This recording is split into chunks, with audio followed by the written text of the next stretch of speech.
믿음의 고백으로 오늘 하루를 승리하는 축복의 시간 되기 바랍니다. 주는 그리스도시요 살아계신 하나님의 아들이십니다. 우리의 이 고백을 통하여 하나님이 영광 받으실 것이고 이 고백을 통하여 흑암이 무너지는 참 축복이 임할 줄로 믿습니다. 오늘도 그 비밀을 누리는 여러분 되시기를 주 예수 그리스도 이름으로 축원드립니다. 자, 사무엘하 17장 들어봤습니다. 1절부터 14절 말씀을 보도록 하겠습니다. 1절부터 14절 중에서 14절 말씀을 합독하겠습니다. 그리고 사무엘하 17장 1절부터 14절을 보겠습니다. 우리 14절 말씀 합독하겠습니다. 압살롬과 온 이스라엘 사람들이 이르되 아렉 사람 후세의 계략은 아히도벨의 계략보다 낫다 하니 이는 여호와께서 압살롬에게 화를 내리려 하사 아히도벨의 좋은 계략을 물리치라고 명령하셨음이더라. 아멘.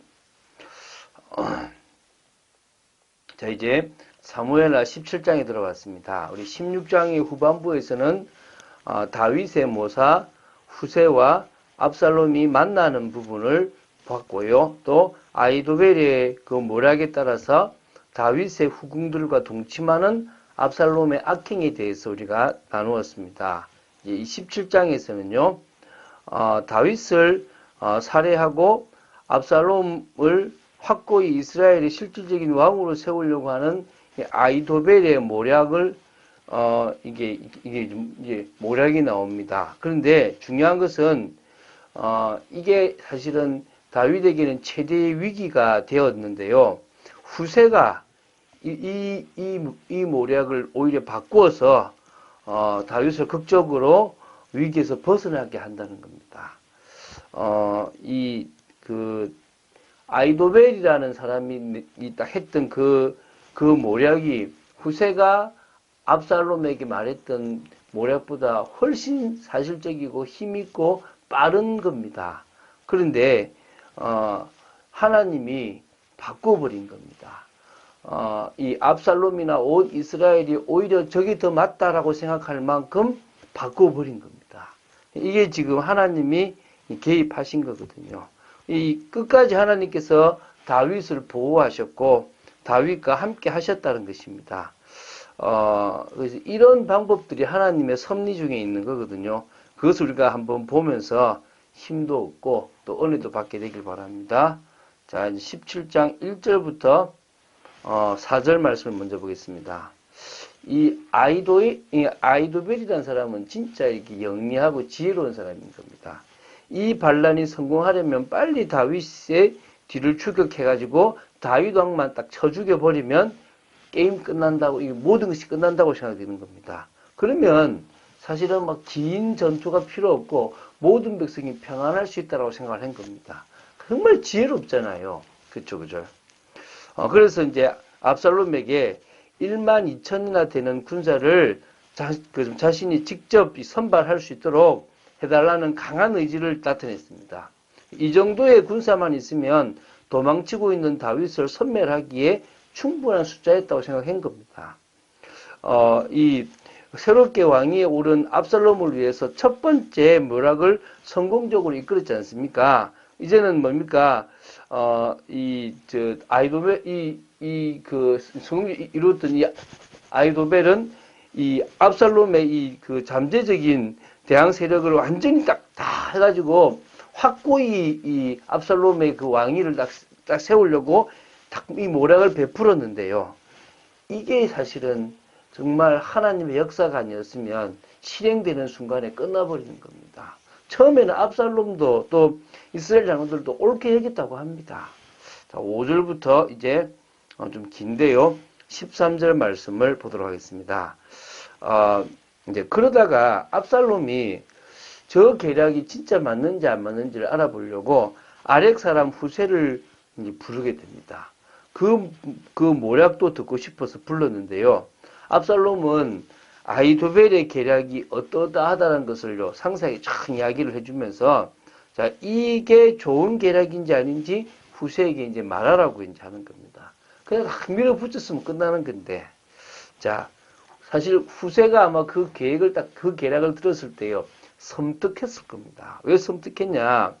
그대로 하기만 하면 지금 지쳐서 나루토를 그것이 딱 그 숨어 있는 다윗과 그 일행은요, 큰 일이 나기 때문에 이것을 실행하는 순간에 끝난다는 거예요. 이제 그렇기 때문에 너무나 자연스럽게 편하지 않으면서도 사실적으로 이 계획이 잘못됐기 때문에 바꿔야 된다라고 얘기를 해야 되는 거예요. 그쵸? 자, 그래서 이제 이렇게 말을 시작하는 겁니다. 아이도벨이 원래 지혜로운 사람인데 이번에는 아이도벨의 계략이 좋지 않은 것 같다라고 얘기하는 겁니다. 그 이유가 뭐냐? 이 다윗왕과 그의 추종자들이 진정한 용사라는 사실을 부각시키는 겁니다. 사실 맞는 얘기잖아요. 그것은 압살롬도 알고 있는 거거든요. 그래서 그걸 왕도 알지 않습니까? 라고 이제 얘기를 하는 겁니다. 그러니까 다윗과 그의 추종자들은 들에 있는 곰이 새끼를 빼앗긴 같이 다 격분했고, 특히 왕의 부친은 전쟁에 익숙한 사람이기에 지금 어느 굴에나 또 어느 곳에 숨어서 다 기다리고 있을 거라는 겁니다. 그래서 아마 아이도벨이 이끄는 군사들이 와서 딱 있으면 딱 숨어 기다리다가 딱 공격해가지고 나중에는 그 이끄는 군사들이 두려워 떨 것이고 낙심을 하게 될 것이다. 그래서 오히려 다윗과 그의 추종자들이 정말 용사이기 때문에 결국은 게임이 안 된다라는 사실을 딱 부각시키는 겁니다. 그래서 이제 오히려 이제 자신의 계략이 있다는 겁니다. 그 계략이 뭐냐? 이런 진짜 용사들을 상대하려면 이스라엘 전체에서 군사를 모집해야 된다는 거죠. 그래서 바닷가에 많은 모래같이 군대를 모아가지고 친히 왕께서 전장에 나가서 그들을 이렇게 기습을 하게 되면 이슬이 땅에 내림같이 그들 위에 완전 덮어버리게 될 것이고, 그리고 다윗과 함께 있는 모든 사람도 하나도 남겨두지 않고 다 죽여버리게 될 것이다. 혹시 만약에 그들이 성으로 들어간다고 한다면 온 이스라엘이 밧줄을 끄집어내서 성을 다 끄집어내면 어디 뭐 돌 하나까지 보이지 않도록 해놨기 때문에 반드시 이길 거다라고 이제 이렇게 과시욕 있잖아요. 정말 이렇게 제대로 싸워버려야 된다. 아니면 저 용사들은 몇 명 그 갖고는 안 된다는 식으로 쫙 얘기를 하는 거예요. 자, 이게 사실은 어떤 맹점이냐 그러면요. 다윗에게서는 지금 시간이 문제거든요. 그러니까 다윗으로 하여금 위기에서 벗어날 수 있는 충분한 시간을 주기 위한 방법이 이 전체 군사를 모집하는 거예요. 자, 생각해 보십시오. 아이도벨이 지금 딱 가려고 12,000명 뽑고 하려고 하는 건 하루나 이틀 안에 바로 가능합니다. 딱 추격 가능하죠. 근데 전국에다 방 붙여가지고 야, 다 와라 라고 야, 군대 조직해라 가자 하면요. 최소한 아무리 안 해도 15일 이상 정도 걸리는 겁니다. 왜? 방 붙이고 모아가지고 군대 재편해야 되니까. 거의 사실은 시간적으로 말하면 저쪽 다윗 왕의 모든 전력들을 아주 이렇게 확고하게 해줄 수 있는 그런 시간적 여유를 주는 거라고 생각하시면 되는 거예요. 말이 안 되는 거죠, 사실은. 자, 그 14절입니다. 근데 중요한 것은요. 자, 여호와께서 압살롬에게 화를 내리려고 하니까 아이도벨의 이 좋은 계략을 물리치라고 명령하셨고요. 그러니까 압살롬과 온 이스라엘 사람들이 아렉 사람 후세의 계략이 아이도벨의 계략보다 낫다라고 생각하게 만든 겁니다. 다 그렇게. 이게 하나님의 섭리인 거죠. 하나님의 방법인 거죠. 하나님이 이제 압살롬을 심판하시고 다시 다윗에게 기회를 주시고 다윗의 상황을 회복시키시는 모습을 볼 수 있는 것입니다. 자, 잘 보십시오.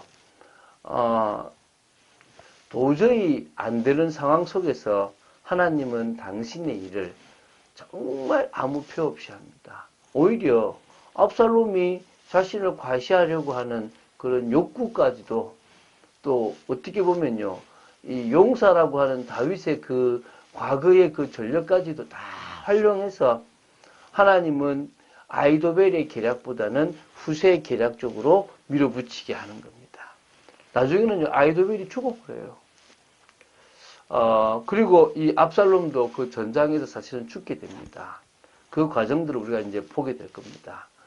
지루한 것처럼 보이는 인생입니다. 하나의 문제가 해결되려고 한다면 꽤 많은 시간이 걸리는 게 사실은 인생입니다. 그런데 반드시 우리가 믿음으로 하나님의 긍휼을 바라고 하나님의 뜻에 순종하고 살아간다면 반드시 바뀌어지는 것이 인생이고 하나님의 뜻인 줄 믿으시고 오늘도 믿음으로 쓰는 여러분 되시기 바랍니다. 요셉도 마찬가지잖아요. 17세의 꿈을 가졌습니다. 30세가 될 때 드디어 총리가 됩니다. 그 13년이라는 세월 동안에 요셉은 너무나 힘든 과정들을 거쳐갑니다. 그런데 낙심하지 않을 수 있었던 것은 꿈이었습니다. 그것도 그냥 꿈이 아니라 언약 속에서 은혜를 받는 중에 가졌던 하나님이 주신 꿈이라는 거예요. 그 꿈은 반드시 성취됩니다.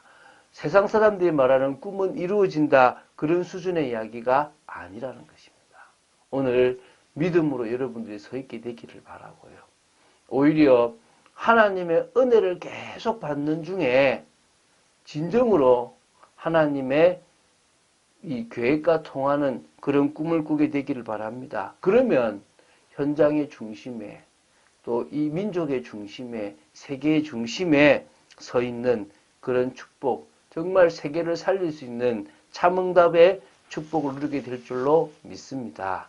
그 비밀을 누리는 여러분 되시기를 주 예수 그리스도 이름으로 축원드립니다.